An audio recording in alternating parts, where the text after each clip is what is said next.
What's up everybody, Super Dorks fan here for another car review. This is of course the 2014 Mercedes-Benz CLA45 AMG. Huge thanks to Harrison Auto Sales for hooking me up with this very nice CLA to review for you guys today.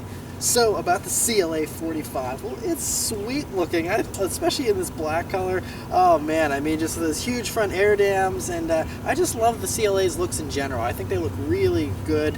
It's just the right proportions to me, and you know, just very sleek. I love the coupe style roofline, and then the back end there, you know, it's very subtle, and you have the nice spoiler, and I mean, of course, you have these sweet wheels on the AMG version, and it just looks all kinds of menacing, and I love it.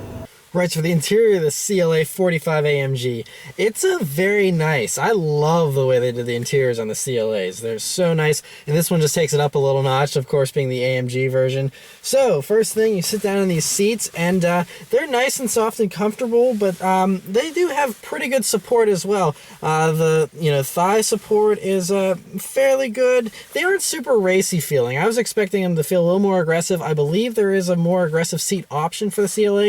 I think these are just the standard AMG seats, but you know, the torso support is a little loose, but it's not bad. You know, I mean, they hold you in, they're comfortable, and I love the way they look, by the way. This is called the red cut black seats, but they have, obviously you can see the red cutouts in them, and they just look really sweet, especially with the red stitching. This interior just looks so nice, and that's another thing. It's just when you first sit down here, it's just everything is brushed aluminum and very nice metal finishes everywhere, and it's very high quality feeling. So next thing though, the steering wheel, which is beautiful. It's the perfect thickness. The 9-3 grip is one of the best. It's just, oh man, you get a really good grip on the wheel, and you have the nice 10-2 notches and the flat bottom, and the red stitching is nice. The only thing is it uses the standard Mercedes paddle shifters that are just this like smooth plastic. I wish those were metal to, you know, complement the metal accents on the wheel, but they're not. But otherwise it's spectacular. Next is the gauges in the CLA, which look like they're just pulled straight out of an SLS AMG supercar. It's just beautiful looking metal accents with the carbon fiber on the inner portions there, and they're just very nice font, very aggressive but very elegant at the same time.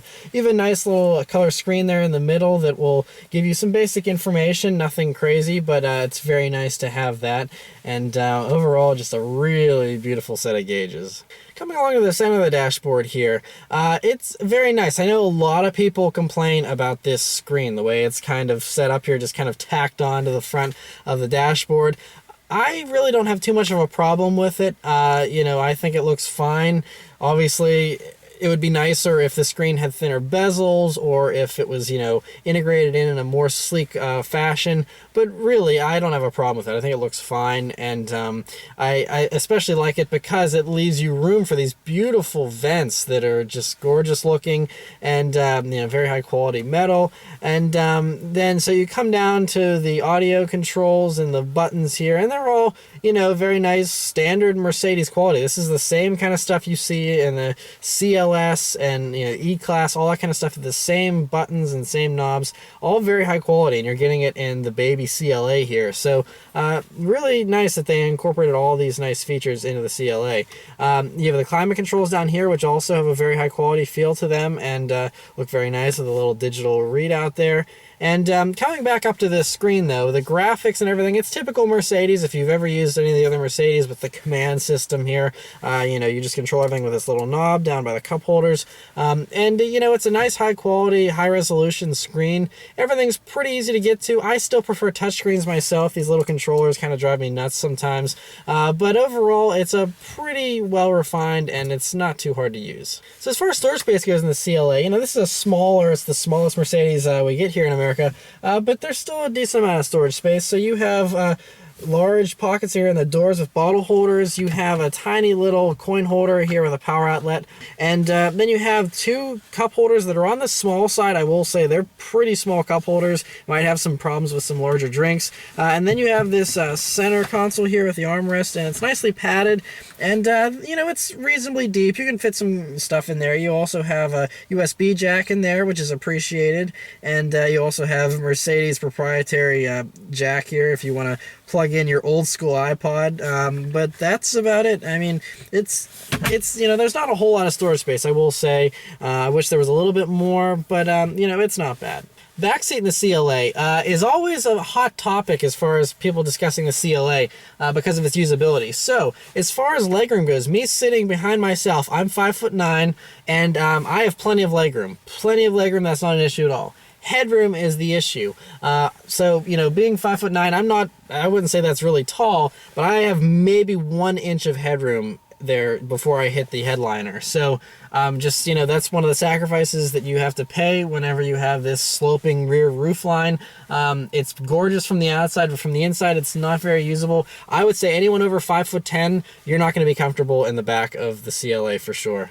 So it's just roomy enough that I barely fit back there comfortably, but yeah, just wish I had a little bit more headroom. Trunk space in the CLA is, I would say, on average with other compact cars. You know, a Honda Civic actually has a larger trunk, stuff like that. Not super spacious, but again, it gets the job done. For the tiny little car this is, it's pretty good. The only other thing to mention is this huge moonroof, which is an option, and it's beautiful. It really brightens up the cabin here. All right, so let's start up and go for a drive. In typical Mercedes fashion, basic Mercedes key. That's very nice, has a nice weight to it. And you just slip it in and start right up. And if you could hear, every time you start this car up, it like does this normal roar and then just and there's this little crackle just when you even first start it up. This one has the AMG exhaust, by the way, which is a factory option. Probably worth every penny. Just the startups just make me giggle already. Let's give it a few revs here and see how it sounds.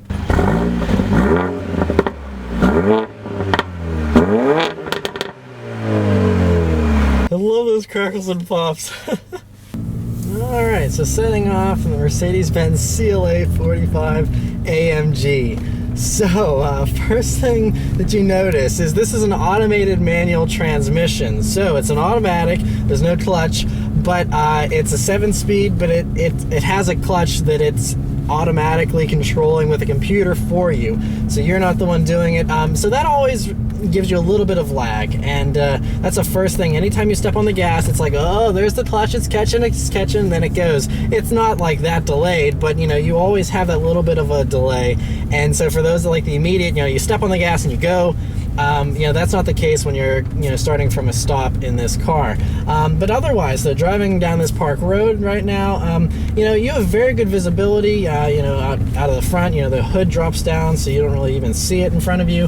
You have, you know, windows on the side here that are, you know, fairly large. You do have a pretty hefty B-pillar here. And rear visibility, that rear window is a little small, so, you know, but you can still see out of it, you know, pretty well. Going over these bumps, though, one thing, it's not quite as firm as I was expecting. I was expecting this to be really racy. It's definitely a sport tuned suspension, and you know, it absorbs the bumps nicely though. Alrighty, so I have the transmission in manual mode, and that's about it. So let's turn onto this back road here though and see how it does. Point it straight. Wow!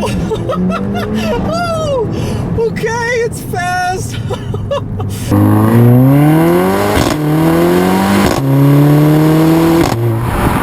Okay, so we're dealing with 355 horsepower from a 2-liter tiny little turbocharged 4-cylinder engine, and it does 332 pounds-feet of torque, and the torque comes on in the mid-2000 range as well, so it comes on fairly early. There is a tiny bit of a turbo lag, you know, the threshold's a little bit higher, but it's I mean, it's a 2-liter making 355 horsepower. I can't expect the turbo to spool immediately. That's just, it's sweet though. Oh man, that sound is awesome too, especially you can hear when you downshift, it like crackles and pops, and oh, it sounds amazing.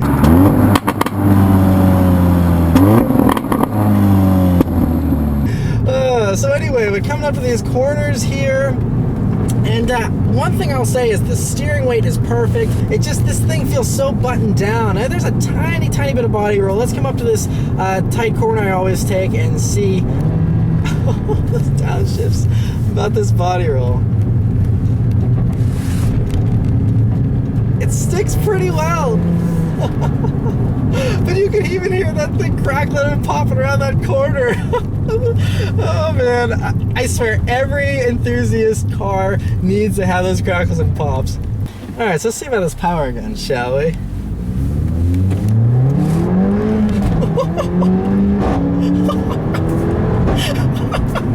Those crackles and pops! Oh, I'm sorry, that number is gonna get old. Man, but this thing, it's really impressive. The one thing I will say though is it accelerates and it increases in RPM so quickly that I hit the paddle and it doesn't shift immediately. So it's like you have to hit the paddle a little bit ahead of time. I wish the transmission was a little bit quicker, and that's the main weak point I can see right now, because otherwise I really like this. And now that I'm driving down this main road here, just cruising along, it's very quiet and comfortable. It's very nice in here. It's just a great thing to just cruise around in. And I mean, the paddles are pretty quick. I mean, this is better than, I would say, you know, your normal automatics that have paddles, since it is a proper dual clutch transmission. But I just wish it was a tiny bit quicker. But man, that was fun. So anyway, I'm gonna drive this car around for a little while longer here, and I'll come back and give you some updated impressions.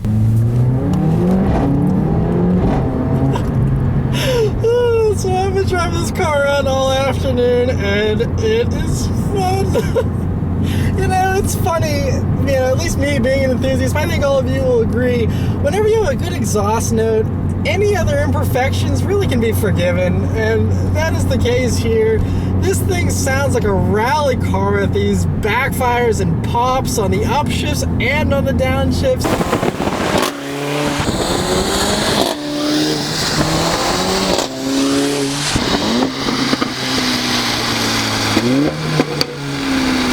And if you keep it anywhere between 2,000 and 3,500 RPMs, you get these crackles and pops every time you lift off the gas, and it's spectacular. It's like, even though it's not a very warm day, I just want to drive with the windows down to hear that crap constantly, because it sounds amazing.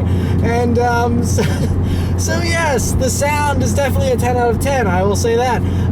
Things though that aren't a 10 out of 10, that I've been driving a little bit longer here now. The first is every time you start it up, it wants to go into this eco mode. So every time I am getting into the car, I have to hit the button to turn off eco mode.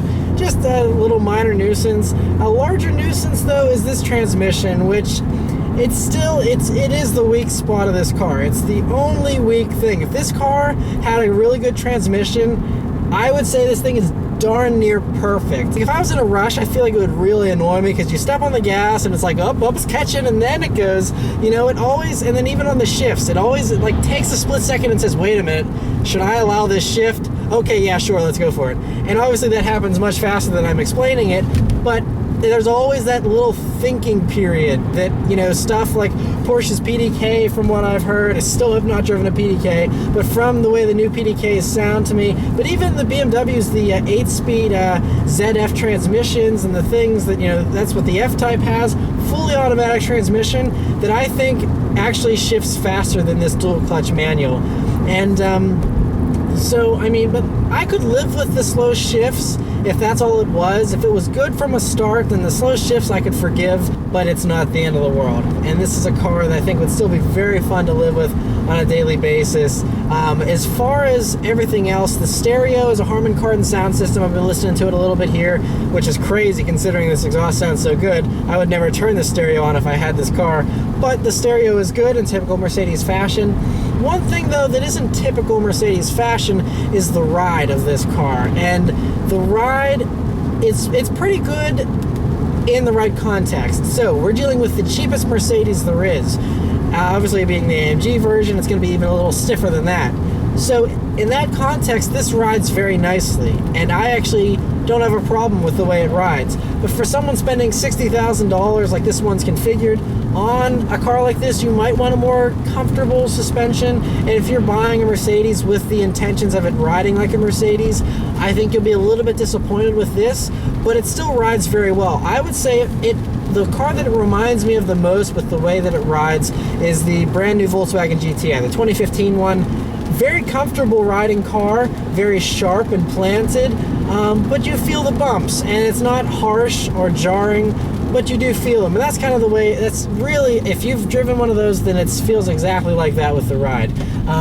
But I think that's totally forgivable given that this car just handles so well, and it's such a joy to take around corners. The more that I go around corners in this thing, the more that I realize that the steering is so direct and precise. There's a tiny bit more body roll than I was expecting, but whenever you're really pushing it, you know, it sticks its own really well. And some people like that little bit of a wiggle, and it has that.